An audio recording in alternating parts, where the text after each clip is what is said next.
Neurodivergent people will often rehearse conversations with themselves that they're going to have with other people, or they'll replay conversations that they had with other people and kind of like replay it in their head to see, okay, what did I do well? What could I do differently? Like, how did that conversation go? What did that mean? What did that word mean? What did that facial expression mean? And this can happen when the neurodivergent person is just on a walk. It can happen, and people will be looking at them. And to an outsider, it might look like they're talking to themselves, unless they're wearing an AirPod, because then they're like, oh, they're probably just on the phone with somebody else. So it can be frustrating for a neurodivergent to talk with people who don't think about the conversations that they have and don't think about what they say or what they don't say and don't pay attention to the other person and the cues that the other person is giving them.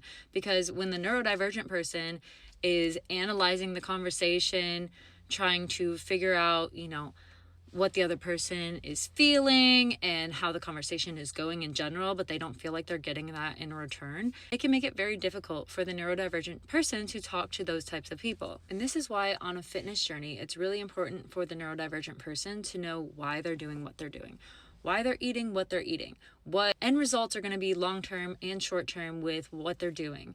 So if it's an exercise that they're doing, why am I doing this exercise? What benefit is this giving me long-term, short-term?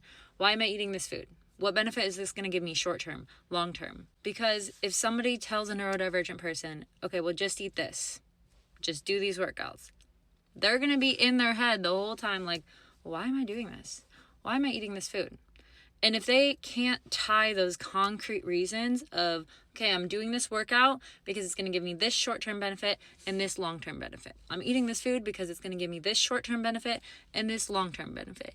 If they can't tie those concrete reasons as to why they're doing what they're doing, the new habits aren't likely to stick because they're just going to be ruminating in their head of, okay, well, why am I doing this? And if they can't pull those reasons and it can't be anchored into them of why they're doing what they're doing, they're likely to not continue doing what they're doing with the new habit changes. So practicing conversations to yourself is not a bad thing. It actually helps you be way more prepared for the conversations you do have, for the situations that you're in. You just have to learn how to ask the right questions and advocate for yourself and say, hey, I will do better if I know why I'm doing what I'm doing.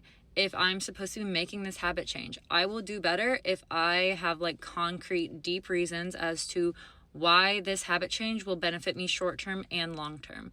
And so when you are rehearsing those conversations in your head and how they went, you can remember those things that are the why you're doing what you're doing so that the habit changes will stick.